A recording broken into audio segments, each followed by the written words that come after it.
شاب دلوع اسمه طوني راح الجيش. سأله الضابط: إذا هجم عليك عدو واحد من الأعداء شو بتعمل معه يا طوني؟ فطوني جاوبه: بأوسب بالمسدس براسه وبقتله. قال له الضابط: وإذا هجموا عليك 5 من الأعداء شو بتعمل معهم يا طوني؟ طوني جاوبه: بجيب رشاش وبرشهم كلهم وبقتلهم. الضابط قال له: وإذا هجموا عليك 20 شخص من الأعداء شو بتعمل يا طوني؟ طوني جاوبه: بجيب قنبلة وبرميها عليهم وبقتلهم لكلهم. قال له الضابط: وإذا هجموا عليك 50 شخص من الأعداء شو بتعمل يا طوني؟ طوني جاوبه: بجيب دبابة كبيرة وبضرب عليهم قذيفة وبقتلهم لكلهم. قال له الضابط: وإذا هجم عليك 200 شخص من الأعداء شو بتعمل يا طوني؟ قال له طوني: سيدي كرمال الله، يعني ما بغيب طوني بالجيش حتى كل الأعداء يهجموا عليه يا سيدي. رجال متزوج جديد وعنده كلب مدربه على التمام، لدرجة انه الكلب صار يفهم عليه. هالرجال اجته سفرة لغير بلد، فقال له للكلب: انا رح اسافر، خلي بالك من مرتي ومن البيت لحتى ارجع، فهمت؟ واكيد الكلب فهم على صاحبه وقال له: هو هو. هذا الرجال سافر ورجع وسأله للكلب: مرتي كانت عم تطعميك؟ فالكلب قال له: هو هو.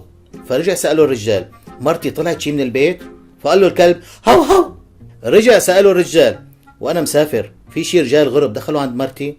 فقال له الكلب: هو هو.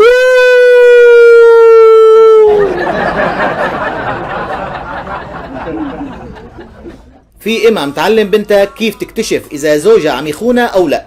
قالت له: اول ما بيجي من برا بتطلع على كتفه، واذا شفتي شعره طويله فاكيد بيكون عم يخونك. البنت نفذت كلام امها حرفيا. اول ما رجع زوجها على البيت اطلعت على كتفه اليمين ما لقت شعره، طلعت على كتفه اليسار كمان ما لقت شعره. فقالت له بعصبيه: ولك وصلت معك تخوني مع وحده صلعه يا حقير؟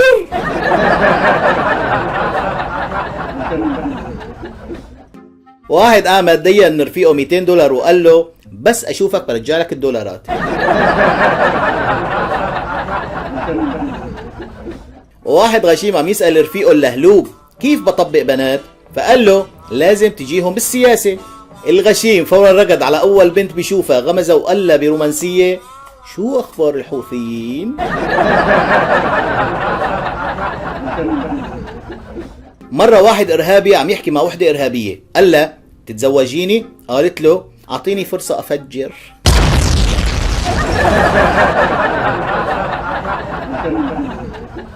في واحد مهموم وتعبان من حياته، كان ماشي بالشارع شاف واحد مقطوعين ايديه الاثنين وماشي وهو فرحان وعم يحرك جسمه يمين وشمال وكأنه عم يرقص. فقال لحاله: العمى، لك مقطوعين ايديه الاثنين ومبسوط وعم يرقص كمان؟ فقرب عليه وسأله: لك انت كيف فرحان هيك وايديك مقطوعين؟ كيف؟ فجاوبه: لك لا يا زلمه والله ماني فرحان، بس طيب عم بتحكني كتير وما عم اقدر حكى، ما لقيت غير هالطريقه. سؤال: كيف بتحط فيلين داخل قنينة من دون ما يلمسوا بعض؟ شو؟ السؤال سهل يا جماعة. شو؟ هي بسيطة، منحط فيل ثالث بالنص. في ولد صغير كل ما بده يعمل بيبي بيقول لأمه: امي بدي اشخ. فامه قالت له: عيب يا ماما عيب، لا تقول بدي اشخ. فقال لها: طيب شو اقول؟ قالت له: قول بدي اغني وانا بفهم عليك. فقال له الصغير: ماشي امي. وبيوم من الايام فاق الصغير محصور كتير، طلع برا غرفته شاف ابوه، فقال له: بابا بدي اغني. فقال له ابوه: حبيبي جدك نايم عنا وما بصير نزعجه، روح نام هلا وبكره بتغني. فقال له الصغير: ابي والله ما بقدر استنى لبكره، هلا بدي اغني. فقال له ابوه: حسبنا الله ونعم الوكيل، طيب حتى ما نزعج جدك قرب وغني باذني. ويا سلام شو طلعت اغنيه يا شباب.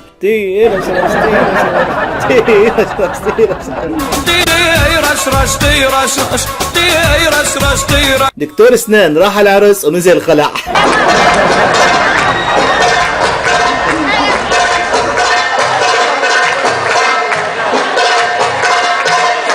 في رجال كل يوم بيصلي وبيدعي على مرته، وبمرة وهو عم يصلي اجا بده يدعي عليها مثل كل مرة، فشافها واقفة جنبه فقال: يا رب يا رب مثل ما قلت لك امبارح.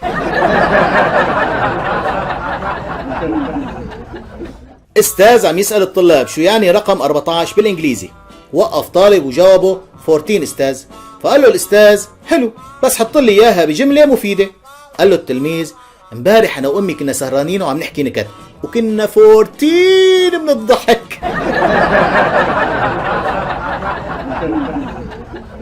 في واحد اجت لعنده حماته فقال لها أهلين حماتي قديش ناوي تزوري عنا؟ جاوبته حماته حتى تملوا مني.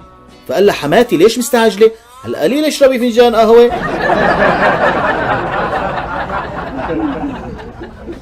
في مرة واحد ضرب كف ماكن لشاب محشش، فالمحشش قال له هذا الكف جد ولا مزح؟ فجاوبه أكيد جد. فجاوبه المحشش إيه منيح جد لأنه أنا ما بتحمل مزح بنوب.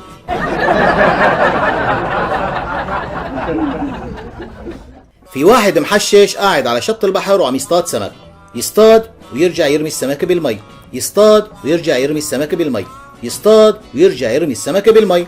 وكان في رجال تاني واقف وعم يتفرج عليه، فعصب منه قرب وسأله ولك انت مجنون؟ ولك ليش عم ترمي السمك بعد ما تصطاده؟ ليش؟ فجاوبه المحشش لك يا زلمة عم يطلع لي سمك ني وانا عاوزه سمك مشوي. إيه ما بحب اكل السمك ني انا والله.